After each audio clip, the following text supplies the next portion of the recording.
On the first orders of task for someone new to the Greenville County Sheriff's Office is to get introduced to the sheriff. During that meeting, the sheriff is introduced to new deputies so he can shake their hands and get a sense of the individual who is undoubtedly representing the agency. Sheriffs, as far back as I can recall, have mostly given the same speech to those rookies, and the speech goes something like this: "Welcome to our agency. Perform your duties responsibly, professionally, and don't get sued. Oh, and remember, as a sworn deputy, you're a direct extension of the sheriff. When I'm home, sleeping at night, this commission authorizes you to act in my physical absence. I'm responsible for you and for your actions, so represent us well.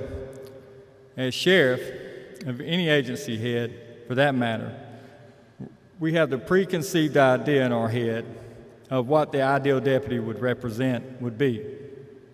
He'd be knowledgeable, respectful, sharp, professional, loving, caring, strong, and gentle.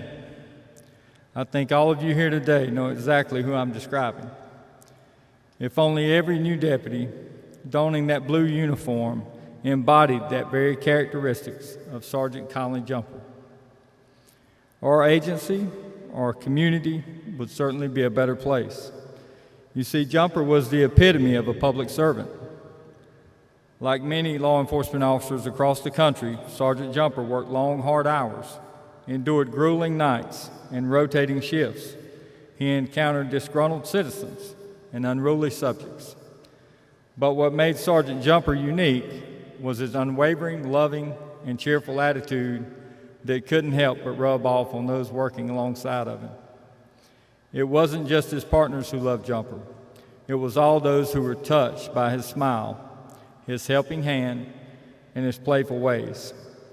The community loved him dearly, and he loved this community. The overwhelming outpouring of support our agency has received over the last few days is a true testament to what he meant to each one of us. We've heard from community members, agencies, organizations that I have never heard from before. People have reached out, lending support and expressing how Sergeant Jumper had an impact on their life, each in their own unique way. To give you an example, just the other day when the news broke late Tuesday, we received an email. A lady had a unique encounter with Jumper. She proceeded to explain in this email that he had stopped her on the way to her wedding and her license was suspended. Jumper had every right to arrest her and take her to jail, but he didn't do it. He let her go about her way and asked her to turn herself in on Monday. So she went on to her wedding, turned herself in the following Monday, and she sent us an email and said this changed her life forever.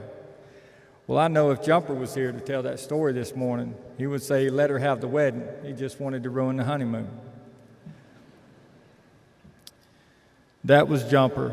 He impacted so many people over the years, working in our agency for 28 years, receiving multiple distinguished awards, the prestigious Russ Sorrow Award, a commendation from the United States Postal Inspection Service. Jumper earned his keep. He could have retired and enjoyed his later years away from this career, but he didn't. This is what Sergeant Jumper chose, and this is what he loved to do. Working at the Sheriff's Office interdiction team was his idea of some type of retirement. He loved life, loved his job, and he held more instructor certifications than I could even count. He loved teaching. He loved being a role model for our young people. First, by scaring them with his size and overwhelming stature, and then by his loving kindness to each one of them. He was a dedicated teacher. He didn't want to just hold on to knowledge he'd acquired over the years. He wanted to share it and teach it to a new generation, how to be the best law enforcement officers they could be. Sergeant Jumper was a loving man and a gentle giant. And when I say giant, I mean giant. He was huge. During Jumper's new hire meeting back in 1992 with Sheriff Brown, who's here today, Sheriff Brown recalled seeing him in his bodybuilder frame and said, "I have just a job for you. You'll be my bodyguard. Don't worry about being a deputy." Big indeed, his large build was only a shadow cast down from his even larger heart. Although working demanding hours away from home, he always kept his family at the forefront of his mind. Sarah and Kat, he loved you dearly. He spoke of you two all the time, and he was so proud of the family God blessed him with. Why did this happen to your husband or your dad? I don't know. But what I do know is that God's in control, and this was all part of his plan. Jumper is home, watching down on all of us right now, I'm sure with a huge smile on his face, probably cracking a joke or two, with Vinny content in his lap, saying it'll all be okay. Sergeant Jumper has retired now, but trust me when I say his legacy is embedded in the Greenville County Sheriff's Office in the hearts of all who knew him.